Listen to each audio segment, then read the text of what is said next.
Hello everyone, welcome back to another watercolor video, and today's image is by Unity Stamp Company. It's a stamp and it's one of their newer releases. I think it's from last Thursday, and I will leave you a link below in case you're interested. And the technique that I have used is pretty much the same. I just stamped the image, or in this case I had a digital image, so I just printed it off and started to paint. And I've had questions about my printer ink bleeding. I have never had that issue so far, so I guess I'm just being plain lucky. I don't know, but it's never happened to me. And as you can see, I use a lot of water on my paintings. And the flowers that I'm doing today, I have done a tutorial on that a bit earlier. I will leave a link for that too, and there is a video showing you how I do these flowers using watercolors, so that might be slightly more detailed and more informative, but the technique is pretty much what I have used earlier, so that might be a good idea for you to watch that video, and you'll be able to better understand how I do the flowers. The watercolors that I have used are by Yarka, and the paper is I think in this case I have used a 90 pound, because my 140 pound doesn't really go through my printer always.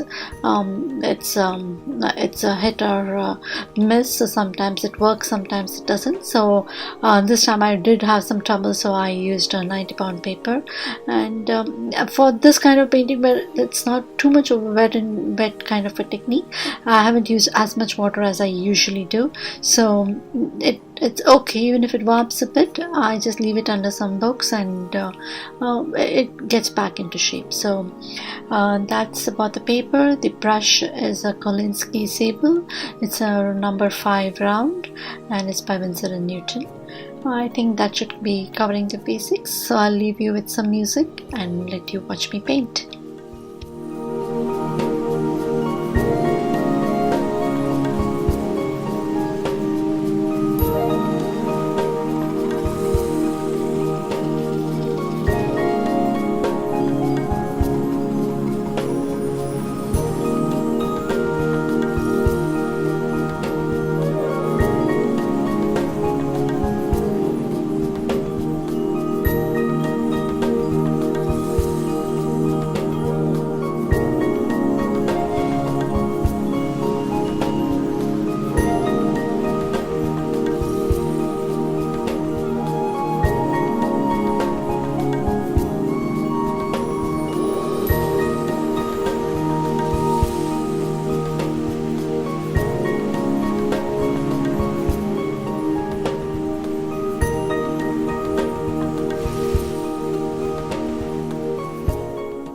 So as you can see, the flowers are pretty easy to draw or to sketch with the brush itself. So it's much easier if you start with a brush rather than a pencil, and that way you are not bound by lines or a definitive sketch. So it's just a couple of strokes. You go in with just pigment and then go back with a wet brush and just soften the edges, and that gives you a faint outline of a flower, which makes your mind perceive of it as a flower. And for this particular image, which has been so beautifully sketched by our Unity artist Tracy, and for this particular one I decided to leave the image as simple as possible, so that it would be the focal point and the highlight of my picture, of my painting.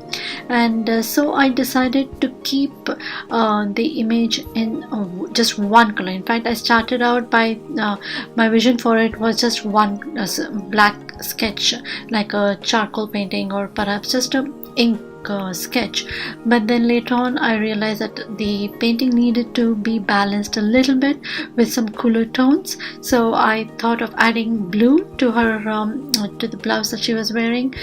So that's how I introduced blue a little bit later, but otherwise I had planned to just leave it black and white. The focal image would be black and white, and that way she would stand out amidst all the orange flowers behind her.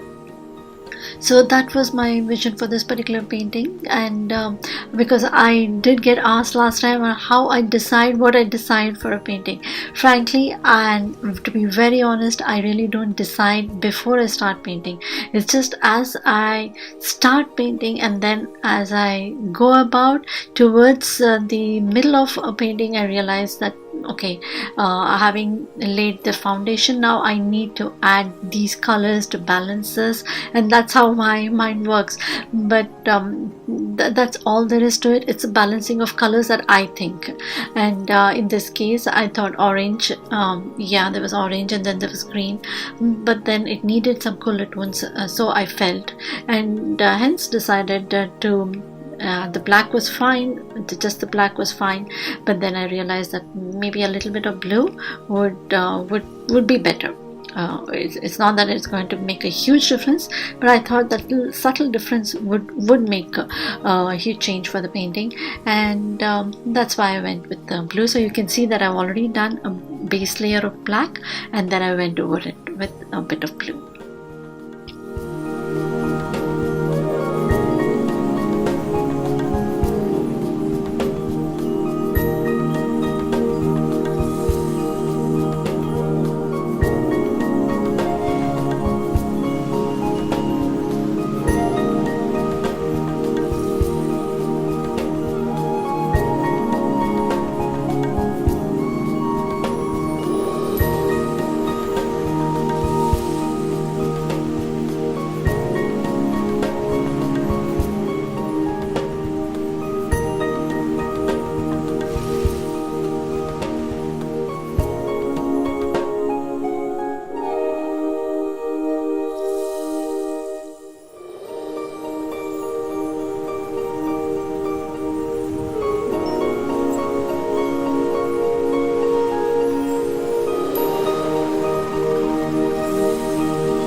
So here I'm about to complete this one. I'm just adding some finishing touches, darkening the edges, adding some darker shadows to the flowers, and I'm about to call it done.